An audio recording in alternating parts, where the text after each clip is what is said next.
자, 하모님 오늘은 과연 어떤 정보를 전해주실까요? 돈을 아는 남자 백영찬 팀장님께서 준비하셨죠? 네. 그 두 분 MC분께서는 그 직장인은 아니시잖아요. 네. 근데 오늘은 이제 직장인들이 재테크를 이제 얼마나 그 하고 계시고 또 잘하고 계신지 요거에 대해서 좀 말씀을 좀 드릴까 합니다. 네, 사실 저희는 뭐 수입이 일정하지 않은 프리랜서이기 때문에 재테크를 매달 꼬박꼬박 한다는 것 자체가 좀 어려운 일이 될 수가 있을 것 같은데 직장인들은 그래도 거의 다 하고 있지 않을까 싶은데요. 그래요. 어떤가요? 선택이 아닌 필수 아닙니까, 직장인들은? 그렇죠. 예. 그래서 이제 하고는 있는데 그 부분이 조금 답답한 부분이 좀 없지 않아 좀 있는 것 같습니다. 그래서 일단 취업 포털 그 사람에서 좀 그 조사한 부분이 있는데 좀 말씀을 드릴까 합니다. 네. 직장인 그 852명을 대상으로요. 그 귀하는 그 재테크가 필요하다고 생각하십니까? 라고 이렇게 설문을 했다고 해요. 네네. 거기에 역시 99.3% 뭐 거의 다죠. 다가 이제 필요하다라고 응답을 했고요. 실제로 재테크를 하고 있는가라는 또 질문에는 86.9%가 나는 재테크를 하고 있다라고 답을 했다고 합니다. 그러니까 대부분 많은 분들은 재테크는 기본 필수고 또 나름 방법대로 하고는 있는 거죠. 네, 그렇다면 뭐 저희가 걱정할 필요가 없을 것 같은 게 거의 대부분의 정말 많은 분들이 재테크를 하고 있네요. 코너를 끝을 내도 될 것 같은데요. 두 분은 재테크 하고 계시죠? 하고 있죠. 네. 대부분 이런 분들이 조금 이제 그 놓치고 있는 부분이 뭐냐면 나는 숨만 쉬고 있기 때문에 숨 쉬는 것도 운동이다. 이렇게 생각하시는 분들이 있거든요. 그래서 재테크의 어떤 방법이라든가 이런 것들에 대해서 이제 정확한 이해를 하지 못하시고 나는 그냥 막연히 재테크하고 있지 않나 이렇게 생각하시는 분들이 좀 있는데요. 사실 직장인들 생활이 녹록치가 않습니다. 그렇죠? 예, 그래서 실제로 재테크를 하고 있다고 응답한 사람들 중에 월 저축이라든가 이런 가용 평균 금액이 77만 원이라고 하고요. 이거는 전체 수입의 월 수입의 36%에 이르는 수준이라고 합니다. 사실 일반적으로 봤을 때 우리 직장인들이 미래를 위해서 준비를 하신다고 한다면 40~50% 정도는 저축으로 가셔야 되는 게 맞는데 그보다 훨씬 미치시거든요. 그만큼 부족하다라고 보실 수가 있는 거고요. 대부분의 직장인들 94.1%는 재테크에 대해서 상당히 굉장히 어려움을 느끼고 있다라고 답을 하고 있다고 합니다. 네. 그러니까 재테크를 하고는 있으나 효과적인 재테크를 못하고 있다는 이야기인데 어떤 부분에서 이렇게 어려움을 느끼고 있는 건가요? 그래서 이제 또 역시 설문조사에 의하면 많은 분들이 재테크가 어렵다고 느끼는 이유가 몇 가지 이유가 있는데요. 적은 수입으로 투자가 어렵다가 53.5%의 응답을 보였고요. 좋은 정보 습득이 어렵다가 32.9%로 이렇게 답을 했습니다. 또 이제 소비를 줄이는 게 어렵다. 그러니까 지출 관리가 안 된다는 거죠. 이렇게 응답하신 분들의 30.9%가 응답을 하셨고요. 열심히 해도 나는 돈이 안 모인다가 24.2% 응답을 하셨습니다. 그다음에 이제 이런 분들은 좀 나름대로 적극적으로 하셨던 분들 같은데 투자 실패 부담감이 컸다라고 응답하신 분들이 15.1%가 있었다고 합니다. 그러니까 직장인들이라면 다 누구나 이런 항목들에 대해서 이제 공감이 되실 것 같고요. 그러나 이제 재테크를 하는 데 있어서는 꼭 반드시 효율적인 전략이 좀 필요하다 이런 말씀을 드리고 싶어서 오늘은 재테크에 대한 원칙이라고 할까요?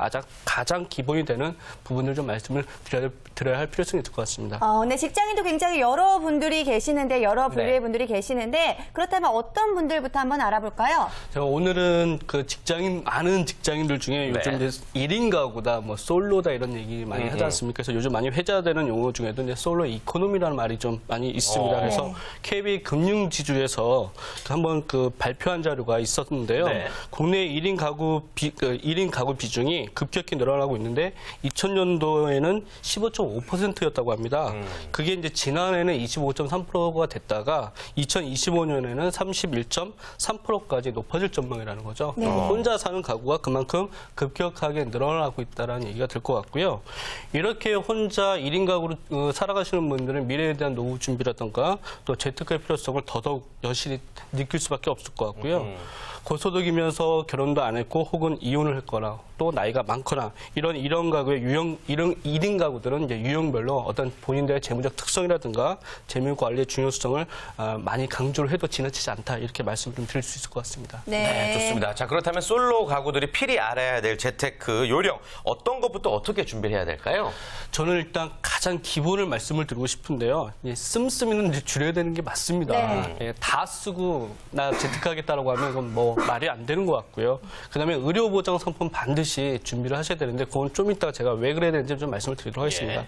그다음에 금융자산을 확보를 해야 됩니다. 그러니까 현금성이 강한 그런 금융자산을 확보를 하셔야 재테크에 대한 기본 관리가 되신다고 보시면 될 것 같아요. 네, 저는 사실 이 다른 부분들은 굉장히 어려운데 씀씀이를 줄이라는 부분 자체는 조금 이해를 하는 게 네. 제가 요즘 이 씀씀이를 줄이기 위해서 커피와 외식을 거의 하지 않고 있는데 한 달에 이 모아지는 돈이 어마어마하더라고요. 이 부분에 있어서 정말 씀씀이 줄이는 게 얼마나 중요한지 알 수 있기는 하지만 그렇지만 이 자체가 쉽지 않은 일인 것 같아요, 정말. 네, 맞습니다. 저희 뭐 개인적인 말씀을 드리면 저희 와이프도 그 외식을 좀 많이 하는 것 같아요.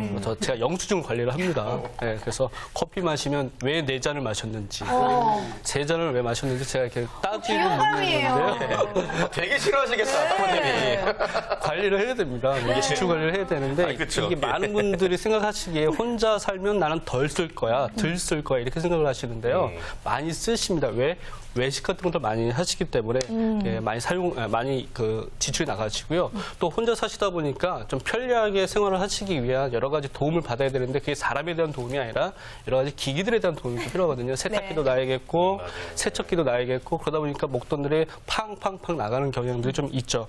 이러다 보니까 이제 씀씀이가 커질 수밖에 없습니다. 그래서 특별히 솔로 가구나 이 싱글족 같은 경우들은 본인 자체가 수입원이에요. 본인 자체가 이제 경제원입니다. 그렇기 때문에 본인에 대한 관리를 철저히 하시되 이렇게 하시게 될 때 지출 관리부터 잘 하시고 비상사태를 대비해서 6개월 정도의 비상자금을 확보하시는 것이 매우 중요하다고 좀 볼 수 있을 것 같아요. 6개월 정도 일을 안 해도 쓸 수 있는 비상자금이 필요하다. 기초적으로 좀 적금을 통해서 비상자금을 확보해야 되겠네요, 그러면. 그렇죠. 특히 비상자금은 언제든지 쓸 수가 있어야 되기 때문에 뭐 현금화가 가장 용이한 그런 어떤 계좌 통장이라든가 이런 것들은 좀 이용을 해야 될 것 같고요.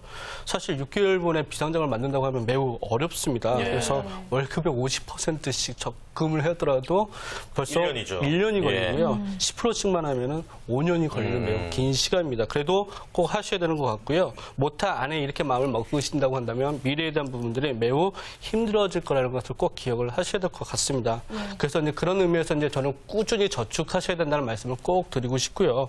반드시 솔로 직장이라고 한다면 뭐 세제 혜택이 있는 뭐 연금 저축이라든가 또 주식 혼합회나 채권 혼합회 같은 이런 안정적인 그런 금융상품에 종잣돈을 좀 쌓으실 필요가 있을 것 같습니다. 네, 아무래도 혼자 지내시다 보니까 혼자 자신이 책임질 수 있을 만큼의 돈은 항상 가지고 있어야 되는 것 같은데 이야기를 듣고 보니까 혼자 지내시는 많은 분들이 스쳐 지나가네요. 태진 씨도 그러시죠? 저도 뭐 몇 번 떠오르는데 아무튼 가장이라면 처자식을 위해서 열심히 일할 수 있지만 솔로인 것도 외로운데 벌써부터 재테크에 신경을 써야 되겠고 또 자신을 위한 생존이라서 더더욱 힘들게 느껴지는 것 같아요. 어떻게 하는 게 좀 더 요령 있게 하는 걸까요?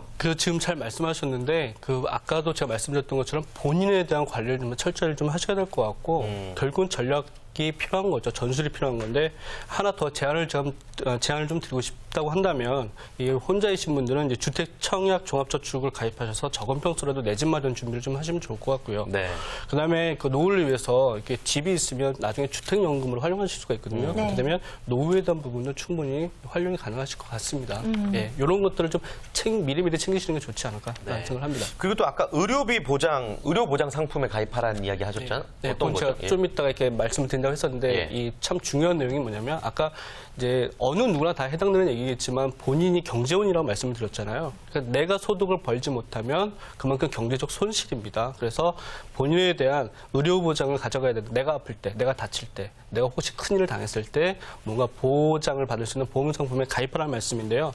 월 소득의 8%에서 10% 정도를 들어가시는 게 가장 적정하다라는 어떤 기준들이 좀 있습니다. 그래서 보장성 보험을 좀 가입을 하셨으면 좋을 것 같고요. 저축성은 아닙니다. 보장성 보험이. 그래서 실제 내가 아팠을 때, 다쳤을 때를 준비하시는 지혜가 좀 필요할 것 같습니다. 네, 그렇습니다. 솔로들을 위한 재테크 전략 오늘 말씀을 해주셨는데요. 아무래도 많은 분들이 참고하실 만한 좋은 내용들이 참 많이 있었던 것 같습니다. 자, 그렇다면은 마지막으로 어떻게 하면 좋을지 조언 한 마디 전해주실까요? 네, 제가 여기 시청하시는 분들께 여쭤보고 싶은 게 있는데 소득을 늘리시는 게 쉬운 건지 아니면 씀씀이를 줄이시는 게 쉬운 건지 한번 스스로에게 좀 잠을 좀 해봤으면 좋을 것 같아요. 저는 전자는 아닌 것 같고요. 후자, 씀씀이를 줄이는 게 좀 더 현실적이고 더 이렇게 편리한 방법이 아닌가라는 생각을 합니다. 그래서 지출 관리 꼭 잘 하셔야 될 것 같고요. 그다음에 필요한 어떤 금융상품이라든가 또 나름의 어떤 재테크 방법들을 고안해 내셔서 꾸준하게 저축해 가시면서 만들어 가시는 게 나중에 40대, 50대 투자가 되시는 방법이라 생각합니다. 좋습니다. 예. 네. 다음 시간에도 백윤차 팀장님을 또 한번 좋은 정보 전해주시기를 바라겠습니다. 고맙습니다.